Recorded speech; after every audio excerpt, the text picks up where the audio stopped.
Hey everybody, Matt Nokes here. Today you saw that I had posted a little photo, and I'm covering up part of it just to kind of talk to you about it. A crisis, a national crisis of wild guessing that we're going through. I'm going to try to bring together some hard concepts, some concepts that you have coaches across the country,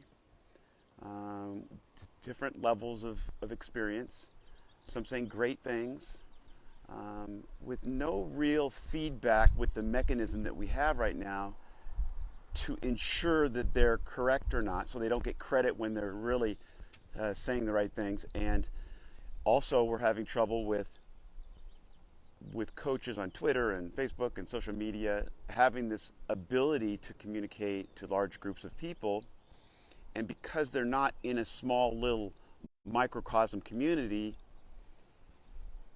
if what they're saying wasn't real, and if it didn't pan out, their players would stink. They'd go to showcases and tournaments, and their players would be subpar, and it would be obvious to the people in the community that the players coming out of San Diego, let's say where I'm from, were a lot better. And it would be kind of self-governing in that way. Unfortunately, there are benefits for mass distribution and communication, which, I love it. There's always some good points and bad points. Old school, it was kind of self-governing. Everybody kind of had a short swing, and everybody strided kind of normally. There was no real, to a few exceptions, you had players that kind of had some wild things, including like Dave Winfield had a lot going on, but he was once he got to his place on time, he was very efficient, okay? You had guys, hands over their head, but it was rare, okay? Everybody had their own little quirk, but they were efficient, and you could see it. You could see it in their mechanics that they were short, that their swing timeline, the time that it took for their swing from the beginning to contact was short, so that it was repeatable. Now everybody wants a repeatable swing for obvious reasons, and they want a repeatable swing so that they can focus elsewhere. If in today's world where you have this wide stream communication, which is great for a lot of reasons, yet you have people looking for that one last little piece of information that's going to set them over the top, that's going to help them because they're trying to get better. And they think that the answer's in just one more little piece of information. If I get one more, and that's where a million different desperate fixes here. If I get one little piece, that one more piece of information, it's going to help me. But the fact is, what it comes down to is getting a mentor, because we don't improve 1% a day. You're just, whatever level you're at every year, you get a little bit better. But through the season, you're not necessarily improving linear. You have exponential little growth spurts, and generally you either witness and see what the other hitters that are doing well around you, or you're playing at a high level and you can see, sense, and feel what the better hitters are doing. Even better, like for me, when I was struggling in the minor leagues as a young player, I would have got released, but Frank Robinson, Hall of Famer, was a mentor. He was one of a couple coaches in my life that made a fundamental, transformational change in my perspective as to what I was doing. Like I was handed a screwdriver, a Phillips head screwdriver with a screw, and I'd never seen it before. But I'm looking at the screw, and I'm looking at the utility of it. I'm trying to screw something into a wall with the Phillips head. I can look at it. I can tell what I got to do because there's utility behind it. How long does it take to become an expert at using a screwdriver? Maybe 5 minutes, but at the worst, a day. Chopping a tree, using a sledgehammer, whatever it is, because of the utility, you become an expert very quickly because you understand on a broader level. So players all around the country are thinking they don't get it. They're thinking there's something that they're missing out on, and so they go to Twitter, they go someplace, and they're looking in my opinion, in my estimation, they're looking at things that they're not efficiencies that they're seeing. They're not mechanical efficiencies that they're witnessing in the major league players.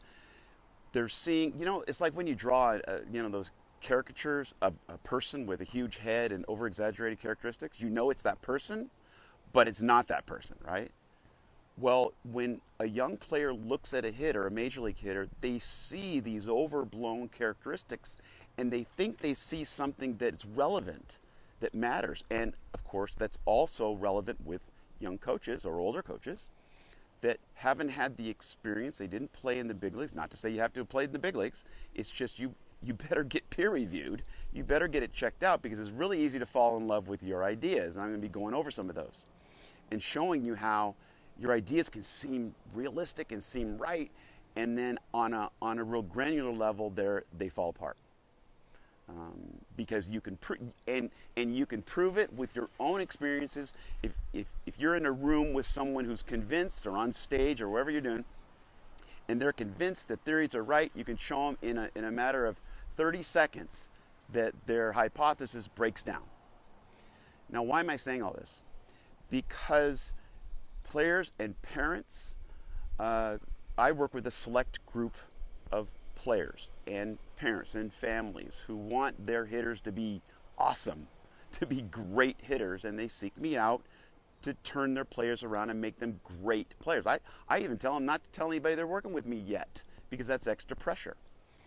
And I should be telling them to tell everybody. That's not the point. The point is transformation. I know the effect that it has when you work with someone who sees the whole picture, the utility of it. Just hitting a baseball, the little sliver, we talk about launch angle, which I will cover. I'm a co-creator of the backspin tee.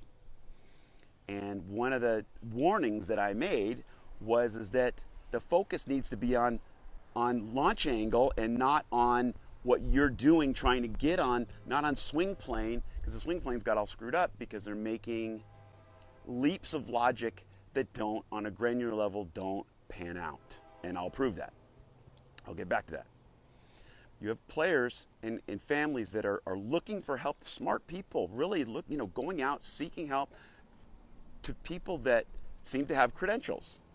And I would too. I would say, hey, this guy played minor leagues, played AAA, made the All-Star team, whatever, I don't know. Great communicator, very slick with their story. They know their plan. Where did they get their plan? From their high school coach or their college coach. I've asked players in the big leagues, so who influenced you the most? And they say, well, my college coach and this and that. And I said, well, what did they say? Very curious as a younger player and a coach. Well, tell me what they said, because I give everyone a chance to say what they're going to say. I don't straw man someone. I try to really see from their perspective. So they'll start pointing out, well, his plan was this, and they start, 5-point plan, and they start nailing it all out, and I go, you don't do that. In other words, you succeeded in spite of that, because you had a perspective that they didn't, and maybe that gave you, 1/100th or just 1% of the context you needed, hammer nail, to know what you're doing. I don't want to bend the nail, context. Because you're growing and maturing as a player, and you probably don't even know how you use that context. But it's playing around the better players. You've seen players in high school who have all these big wild moves. That's one of the huge things right now. You see a lot of high school hitters with huge starts, big starts. They'll start from way up here and they go where big loads, because they're being told to load, and they're told it's important. Things in motion will stay in motion. Things at rest will stay at rest. So they say, well, you got to be in motion. That makes sense. But when it comes right down to it, you don't want to be moving this way with your hands while you're going this way and creating zero momentum. You need to have your hands in the launch position long enough, I don't mean load, in the launch position, the place where the load should go without your weight going forward or really doing anything, so that you're there and you're sensitive enough that you can actually go forward and feel the weight of the barrel, feel the mass, and you're going forward only with the, with it, and you can feel the momentum, and then everything fires on time. But if you're going this way, right before, right as the ball's released, and you're trying to sync up the pitch, you're doing this, or you're doing a lot, and then you go forward, not only do you put yourself in a position that's not very good, I mean, you land in a position where you really don't have the freedom to hit as much as you would if you were in a better position and you didn't hip slide, or you didn't get your posture out of whack, or you didn't overemphasize a posture and get, overly on the ball and kind of block yourself out just from posture. People tend to equate striding closed as blocking yourself out. That's not what blocks you out. What blocks you out is not unloading, not getting off your backside. That's what blocks you out. Or being overly closed so that your rotation, I mean, you're technically not blocked out when you're overly closed. Your just range of motion has changed. If you're not blocked out, your range of motion is from here to here, where you can swing from here to here. If you're overly closed, well, it's from here to here. It's not blocked out. It's free to move. So when you get down to it, you understand that, hey, and I realize that there are people that might be listening and go, I don't follow this. I'm not following because I'm used to the jargon that I've been fed, a steady diet of. I'm used to what people say, and they don't speak in common sense analogies, real world analogies. I don't know what to do with this information. And you have to be pretty comfortable with when you understand something, when you're a minority of one, to be comfortable with the ideas that eventually that you will help people understand the utility and the efficiency, because we'll get into it. But so let's go down the list.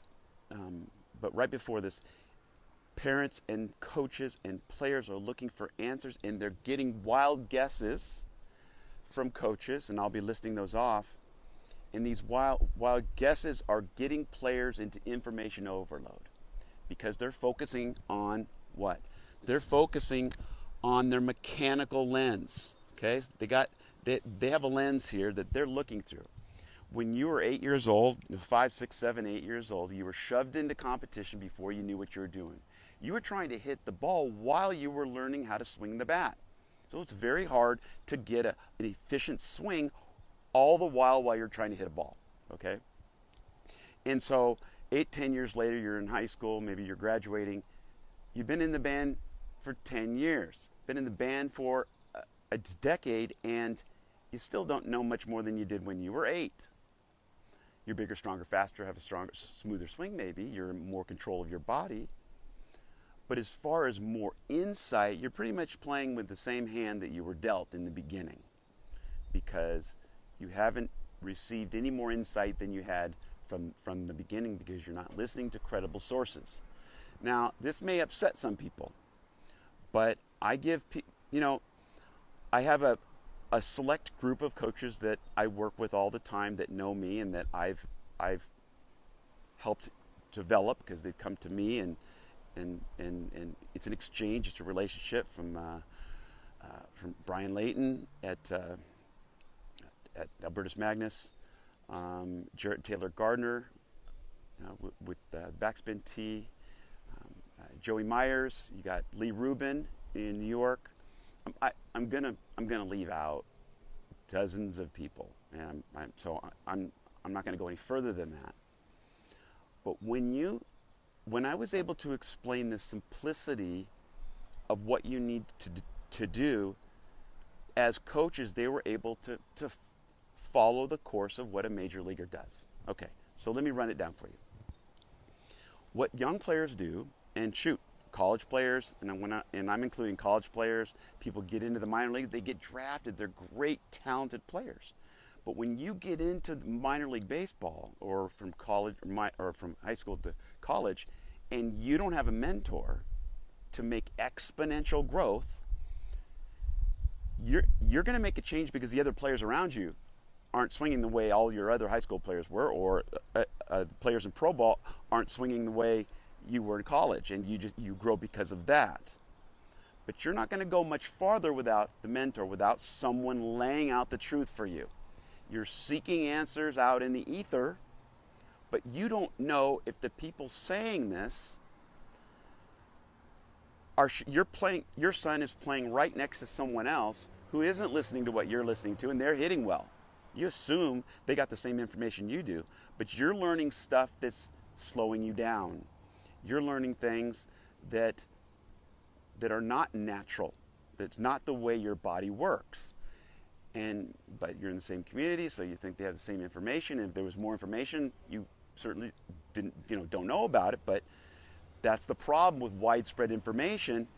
It's a diluted sense. You don't know who has the corrupted information, who doesn't, where you would when there's no communication. And whole communities would be a little screwed up. And so they would know when they would go to a tournament, whatever, the community would get rid of the coaches, or someone else would rise up and take their place and say more common sense things. But some of the biggest things that I see as a former major league player, played 10 years in the big leagues, Silver Slugger, All-Star, played the Yankees and Tigers, started with the Giants, minor leagues, went to the Tigers for 5, went to the Yankees. So there's a national crisis of wild guessing from sources that they didn't work for the players that are teaching it now. They didn't make it. And from my perspective, yeah, it was very complicated when I was struggling. But when someone like a Frank Robinson showed me the utility, the explanation, so that I could get the perspective, all of a sudden, it's the jump. Once you understand what you're doing, it's it's common sense. It takes a lot of hard work. You got to fully commit. You can't overthink, overfiddle. Yeah, there are a lot of things. There are a lot of hoops that you have to jump through. But one thing that's going to screw up every hitter is this mechanical lens. The thing that you started when you were 5, 6, 7, 8 years old, you started to learn how to swing the bat while you're trying to hit the ball. So every time you're not hitting well, you change your mechanics in some way. You change your mechanics because that's all you know to do. So you're struggling, you go down the batting cage and start hitting balls. You're hitting hundreds of balls, making little changes on every swing. Why? Because every adjustment makes your swing more efficient, less efficient, longer, shorter, quicker, slower. And so in effect, it is adjusting your timing. But it's only going to adjust your timing if you were at a batting cage, for example, not the only place, but and there was a cage at 30, 40, or 30, 35, 40, 45, 50, 55, 60, going all the way. And you can't hit in the slower, you can't hit. And then all of a sudden you walk into a cage and you can hit there. Because your tempo, your rhythm and beat seems to match. But you go into the other cages and your mechanics don't match the rhythm and the tempo of the pitch or the speed of the pitch. So you're not looking through the lens of timing the pitch. You're looking through the lens of your mechanics and mechanics alone. Okay? So you're adjusting on every pitch and adjusting to a pitcher and their timing by changing your mechanics. It's all you know how to do, because you were so struggling making mechanical adjustments early on, trying to fix your swing while you're trying to hit the dang thing. It's hard enough, right? You get a new stance, a new load, a new grip, change where your elbows are, you change your arms, you get your foot down early. Oh my gosh, there's some things that are, I'm going to get into this in just a minute, but your shoulders are out of place. And what happens is that coaches and parents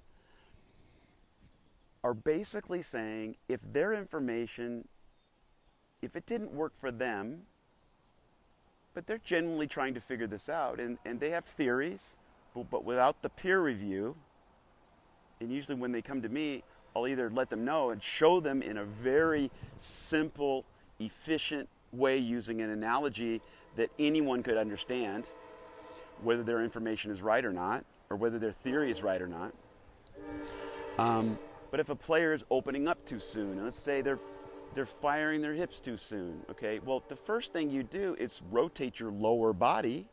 You go into rotation, front leg straightens out, front leg locks out, You go into rotation, your weight shift has almost come to a complete halt because you go into rotation. You feel like you're pulling off. Your shoulders are here, and you're hitting the ball kind of like this. If your lower body's open, my hips are open right now, and you're like this, you have nothing left to hit the ball with. My hips are open, and my shoulders are here. There comes a point when you get your hips overly rotated. So if you begin with your lower body as a rotation, thinking that it all begins from a misunderstanding of something that seems logical. For example, the kinesthetic chain, and you ask somebody and they, oh yeah, well, it makes sense. Starts with, the back foot turns, you drive the back knee, which drives the hips, which drives the core, which drives the shoulder and the chest, or the upper trunk, which drives the arms, and then the bat, of course. And there's a chain of, just like a set of gears that all make sense, and everyone will go, yep, I get that. And it's an example that everyone can understand. The problem with that is when you get down on a really physical level, things don't work like that. And that's why players, when they start using mechanical adjustments and ideas that are not based on natural instinctive movements, it throws them into a million different desperate fixes because it doesn't work. If you tell a major leaguer that, man, you have quick hips, man, your hips fly, you're great, they don't really care. And I say that because I've done this. And you'll hit one ball off the tee and you're thinking about your hips, and you're like, oh, I'm never going to do that again. Why? Because you're off the ball. It doesn't feel right. You're going to because major leaguers will try almost anything. And when they try it, they know immediately if it works or not. And they'll dismiss things or not. But once you get to the big leagues, you're really good at getting just efficient. So you get past your mechanics, you get past the mechanical lens to your timing lens, but we'll get into that. But if you're only looking through your mechanics, adjusting your mechanics every time the pitch timing is off and you can't grasp the pitch timing, when you take soft toss, your focus is on, intuitively, instinctively, your focus is on the person soft tossing you the ball. And once you hit a ball hard, however efficient it is, that's going to be your swing that day. And your swing has a timeline, the time that it takes to get to the ball. That's what has to stay the same. But, inevitably, before we understand this, we make a change every pitch almost, just subtle. It's going to change the timeline just a little bit. Every change matters. In 7/1000th of a second, the ball travels a foot. So if you don't think a little efficiency change matters, it does. You're blown away or you're out front. You're going to swing and miss or you're not. Okay? And so, players struggle because they're looking through that mechanical lens, making those adjustments. It's not your fault. But you have to get past that. And you need to follow someone that understands this, that can take you to another level. Because what you're being told now is try this, try that. More wild guessing what you need. Because as a coach, as an experienced coach, as the best in the world at what I do, I don't tell someone what to feel. I give them the tools so they can feel it themselves. Like I explain what the job is with the screwdriver in their hand. I say, well, it's a little kind of twisting motion. You should feel it. You should figure it out. And they do. Okay? Because they have enough information. You give them information and keep them focused on the right thing. Now, everybody's got their own struggles. Everybody has their own issues. And it's never just one thing.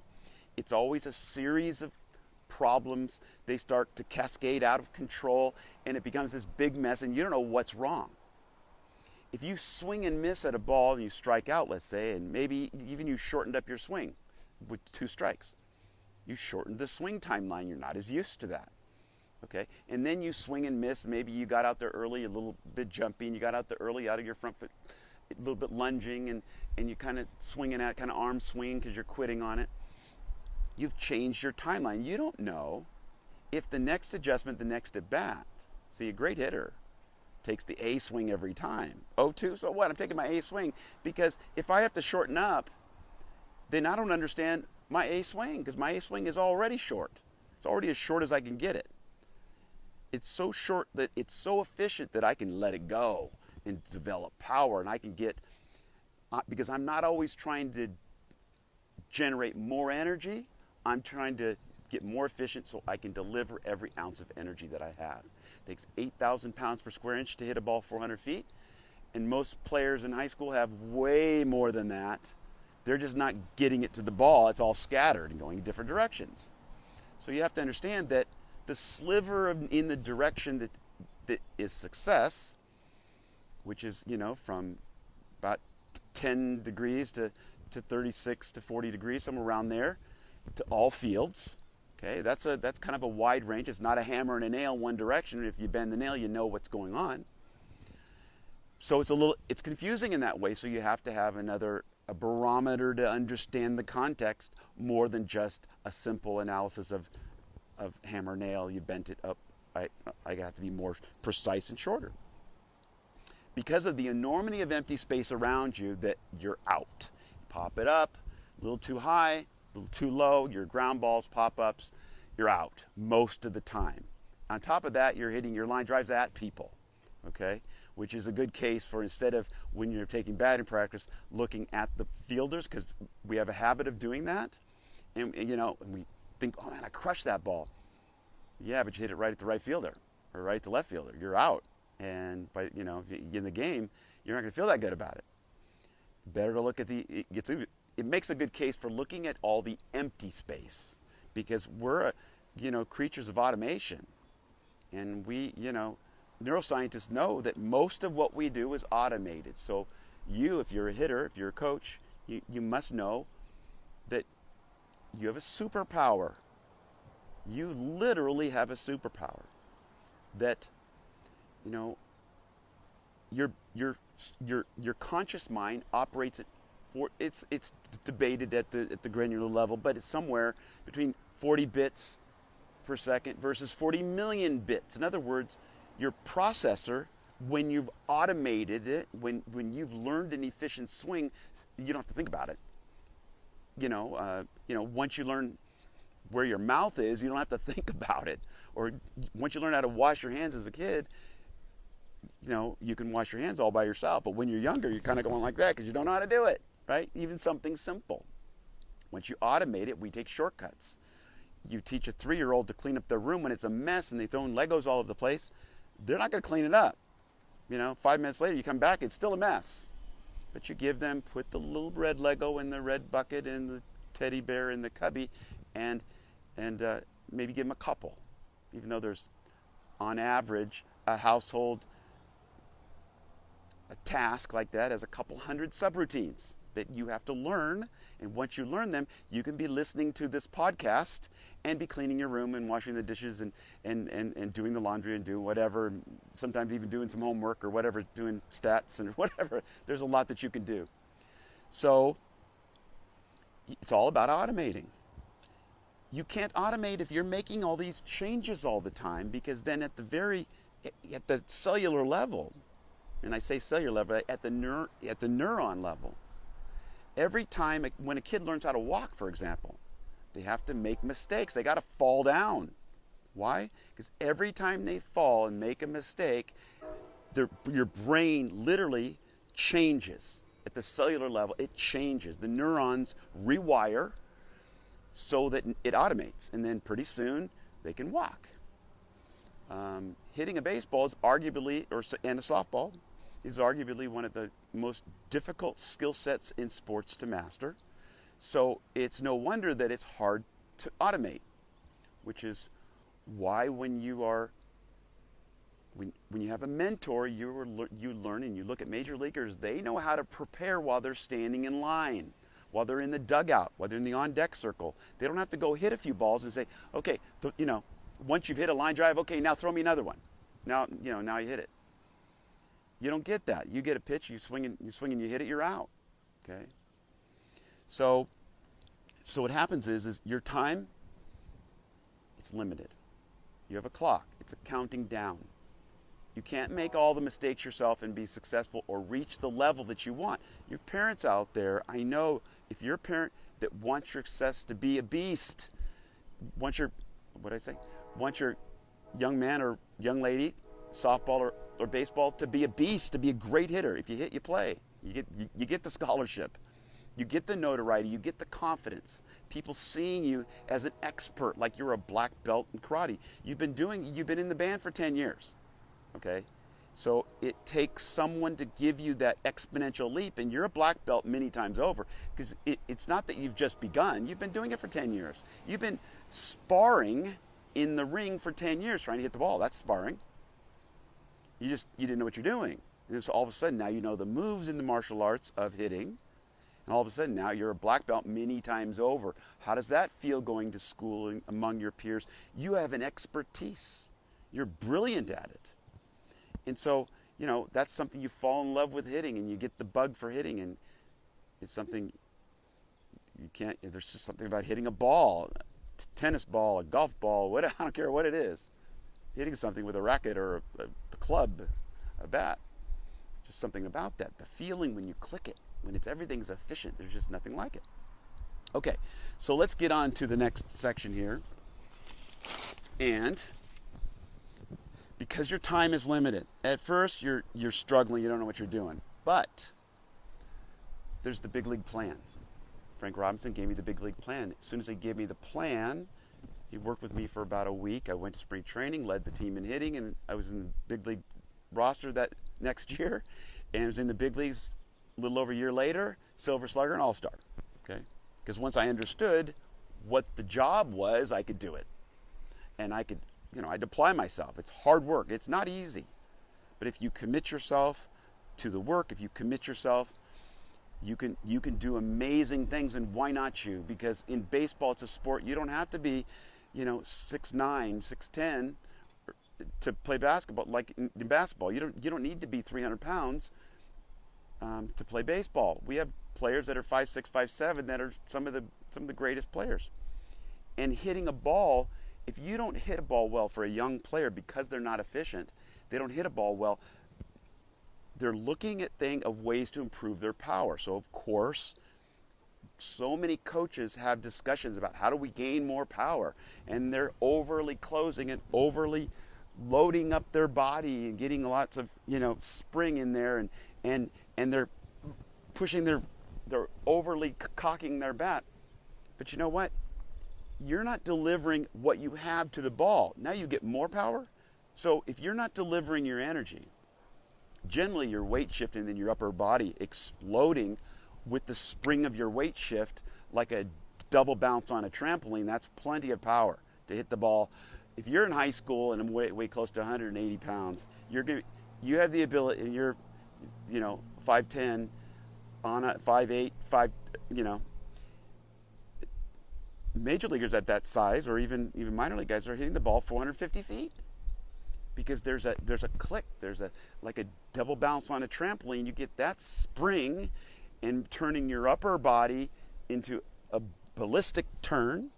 Okay, that's why you don't fire your lower body right away, because your lower body, your back foot's not the motor. So when you're talking about the kinetic chain, your back foot or your knee is not the engine. So when you fire your lower body, when you fire your hips are a part of your foundation. Your hips are your engine mount. Your legs are your engine mount. You drive that back knee, it's part of the engine mount. You're creating instability. There is a pinch. There is all this stuff, and that's why it gets confusing. So you're watching the hips turn, because they're connected, they're going to turn, and I can completely see why someone would think, man, your hips are rotating fast. But the fact is, your shoulders begin rotated, closed the other direction on your hips, and when you finish, they're closed on the other side of your hips. You swing across your lower body, okay? You shift your weight, and your upper body has to have something to spring and rotate against. Otherwise, you're hanging on a rope trying to rotate your upper body with your lower body at the same time. Can't do it. You need, lower body has to resist. Well, then how do you free yourself up? Because you unload the backside enough, and that frees you up for your upper body to rotate. But if I was going to shovel so you're saying, well, how does that work? Just as an example, well, how does that work? Well, look, because we have to get past our mechanics. We have to get past our mechanics. So you're shoveling some snow. those of you that are back east, or shovel some sand or what, I don't know. It's freezing. It's not snowing back there right now, but or shovel dirt, shovel snow, whatever, on one direction and throw it the other direction. You never think of fire in your hips. They get turned, but you don't think about rotating your hips. You certainly don't do it when you're hitting either, because if you do, you open up too soon and your weight shift stops. You create instability in your lower body. Your upper body cannot rotate and get the power, just the general power that you have, let alone trying to add more power. So, we're looking at things that are, you're looking at things that are insignificant to a hitter who's natural, going up there not thinking about the things you're thinking of. You got a million different desperate thoughts, information overload. You're not swinging at good pitches, you're freezing on a good pitch, and you're swinging at bad pitches because you're not thinking right. Because your mind is conscious. Because not only when you're activating your superpower, it's a million times faster. Imagine your Wi-Fi a million times faster. When that's happening, when you're processing a million times faster, residing in your superpower, guess what? Your reflexes are 30 times faster. Oh my gosh. So you're an athlete now that's 30 times quicker reflexes now. And you've automated efficiency. Okay, guess what? You get to look at the ball now, start timing the pitch. But you don't know how to time the pitch because you haven't spent any time learning how to do that. Okay? Which is mostly what you have to help someone unscramble their cascading errors, which is what I do. The solution's always simple with that because it's always some huge flaw initially that you straighten out. It's very easy because the solution's always simple. And then you put it behind you. So you start looking through the lens of timing, but you need a mentor.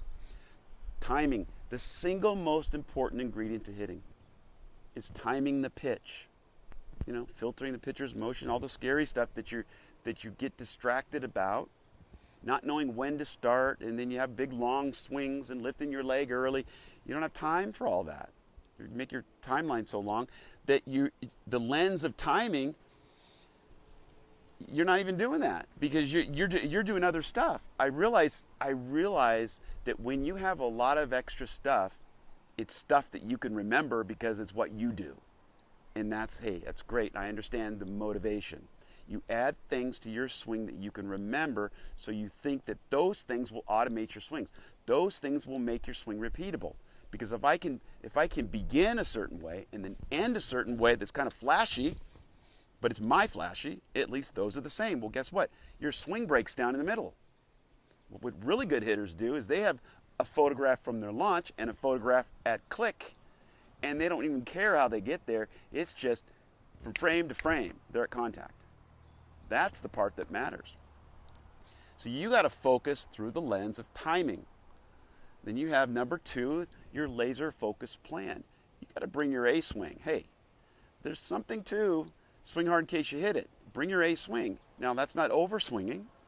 Get your swings in, get your hacks in. Efficient, repeatable swings. Why? Because then if you miss it, you're usually out front or you're getting blown away, you have one job to do. If you're out front, you need to bring the ball a little closer. You don't got to fix your swing. If you're blown away, well then you got to push the ball out a little bit more. What does that mean? Well, you can manage that from the dugout. I did it from the dugout. There are rehearsals that you do. I've worked with players.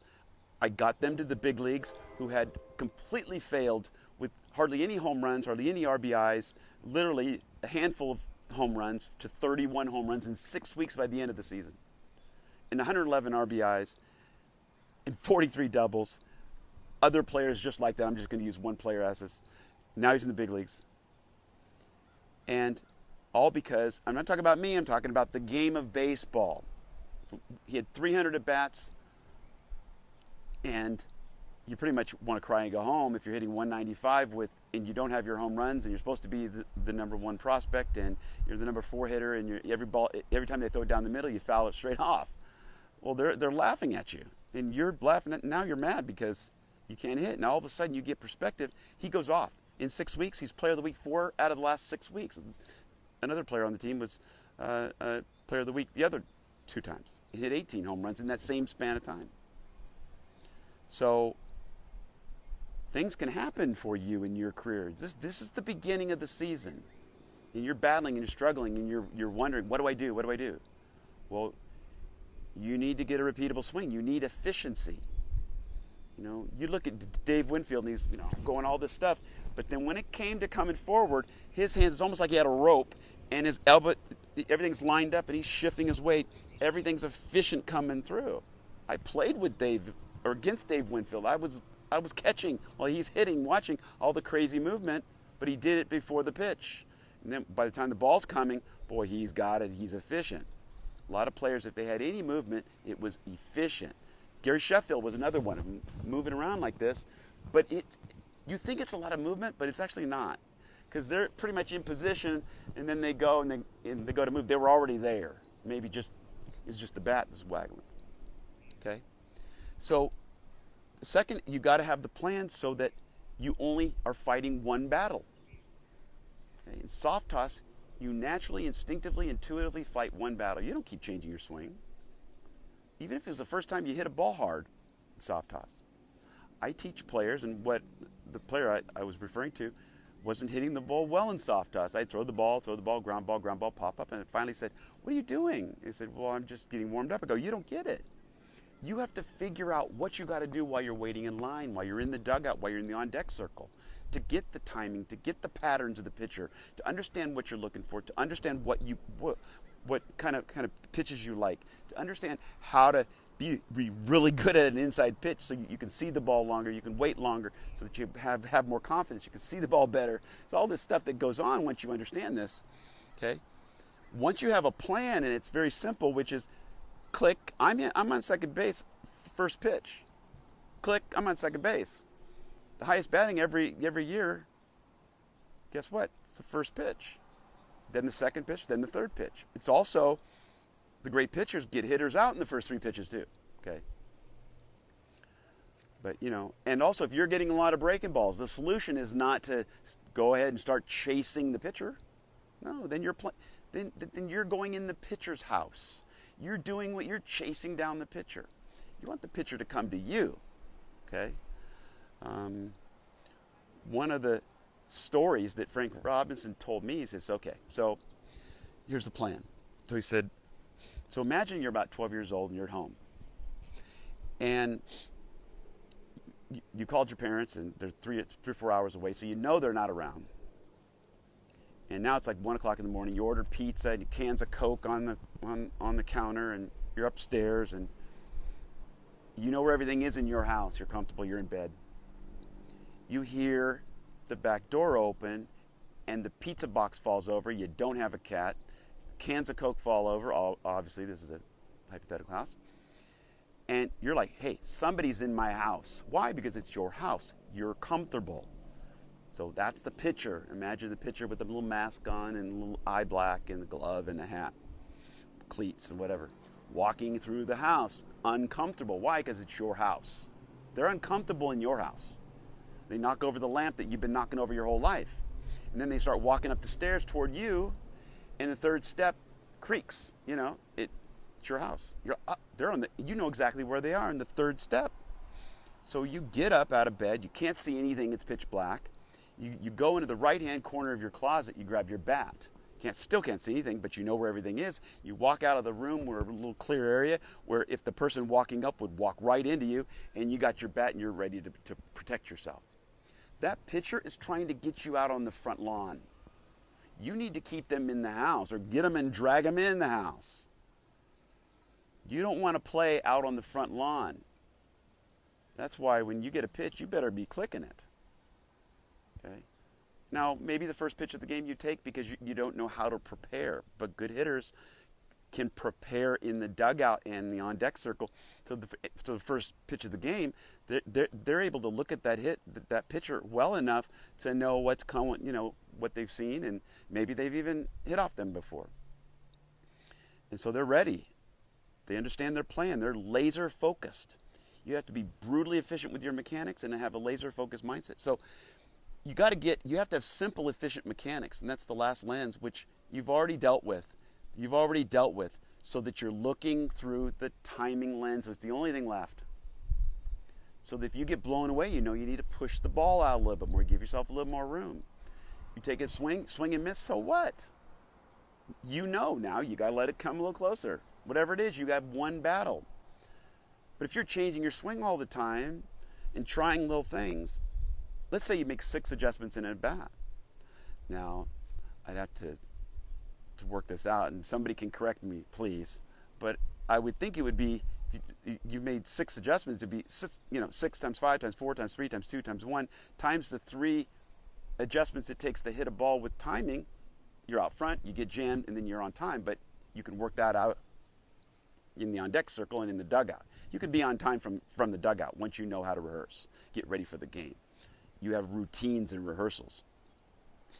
There are layers and stages of natural movements. These 2 things you have to automate. You look, you got to automate your mechanics, and you got to automate what you're looking for. So when you get a pitch, you have a bat in your hand. When you get soft touch, you swing when it's right there. Of course you do. If they rolled it to you, you wouldn't swing because you're like.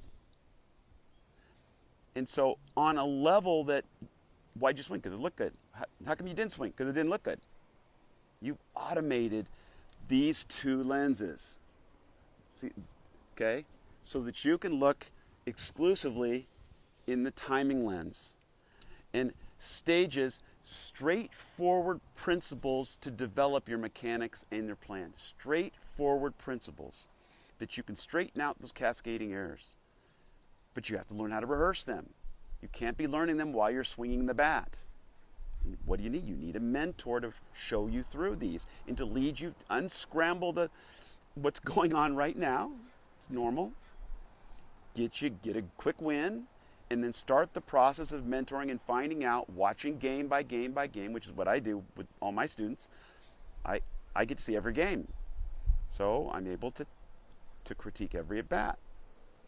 We're not critiquing on a level where you're saying, do this, do that, like so many parents and coaches are doing. They already know these simple layered principles. So the first little principle you learn is how to stay on the ball. You need to learn how to use your swing levers. You learn how to use your lower half, so your head's on the ball. You understand those things so that now you can start your timing. No point learning your timing unless you can stay on the ball. There's just no point. And once you have certainty, look, I know you're just looking for certainty. Once you have certainty with these layers and stages of the mechanics and the plan, and you've automated them through rehearsals and rules, fundamental rules and rehearsals, principles. Why? So that you can access the feel yourself. If your coach has to say, if you violate a rule, well, you got to do this, got to do that. You're going to try to do what they're doing. And that's why you fight with your coaches in your mind. You might not fight outwardly. That's why fathers and sons and fathers and daughters are going like this, or mothers and daughters and coaches are in, at least internally, they're at each other because one is just trying to help, a good-natured, just trying to help. But they're focused on things that are way too specific, because a player has to reach in and grab efficiency from their own sense. You can't be thinking about what someone is telling you while you're hammering a nail. You're not thinking about your elbow and thinking about where your shoulder is when you're hammering a nail. You're thinking about the nail driving into the wood. You're thinking about the job you got to do, not what your wrist is doing and all this stuff, right? Same with hitting. You got to automate it. So you stay on the ball. You're in the best positions. Your head, shoulders, your swing levers are all locked in. You get your timing and you're able to rehearse it. You're developing and delivering your power. All of these are natural principles. And that you're blocking, lower body is stable. It's not unstable, so that you can't rotate against it. It's not wobbling. You hold your posture. You have a nice axis. You're not out front. You're not leaking. You don't lose your power. So if you're popping balls up and hitting ground balls, if you're getting on plane too soon, I told you. So look, I let you know that I'm a co-founder of the backspin team. But it's about launch angle, not about what you're doing. Now, I understand, look, if someone doesn't feel how to rotate their lever, their swing levers through, just like if I'm going to skip a rock, my elbow comes through. When my elbow comes through, my shoulder's going to come through too. So I don't got to think about my shoulder coming through as long as it all comes as one piece. So if this lever comes through, if this side comes through the right way, my shoulder's going to come with it. But yet you got hitters like this, and they're not coming through right because they're doing little things to make themselves more efficient, less efficient, and they literally have a swing that's holding them back, but it's slowing them down just enough to where they can hit certain pitchers. But if you have principles that you know that's holding you back, and you could just, your coach says, hey, you're leaking. How am I leaking? Well, up and out. Or you're losing your posture. Oh, okay. And you know how to fix that on your own? And if you don't, shoot, your dad and mom knows. Your coaches know. Because there are simple principles to fix these too. They're intuitive. Okay? But they're not so intuitive when you look at it from the abstract. You're going on Twitter and you're trying to learn from someone that they're using, maybe they're really good at explaining what they know, but what they did, they're explaining what they did. It didn't work for them. Okay? And second, and I don't want to say, I don't want to go into that so much because there's a lot of great coaches out there. And the coaches that are learning and growing with the growth mindset, fantastic. We all need some peer review to be looked at. And you have to be open to when things are going wrong, so you need a mentor. All right? So once you learn these principles, you learn the first principle, then you learn the second principle. It's just a thought. Look, when you're hitting, your swing just feels like your swing. It just has one feel. Your swing. I don't care how much of a beginner you are, your swing feels like your swing. Just swing, and it just feels like one thing, your swing. Okay. So I'm going to be delivering or posting a video showing you all sorts of things that you screw up on. And I'm going to show you why. Okay. I'm after this, or maybe tonight or tomorrow. And, so you learn the first principle. Your swing feels like one thing, your swing. So what do you try to do about it? Well, you try to improve it, right? With one adjustment, a thought, an approach thought. Well, guess what? If you teach someone efficiency thoughts, which is the first layer, no one runs away from efficiency. If it's efficient, it's going to work better, it's going to feel better, and especially if you have context for the timing of the pitch. Okay. Now the second layer, once you learn how to line up your levers, get on the ball, line up your levers,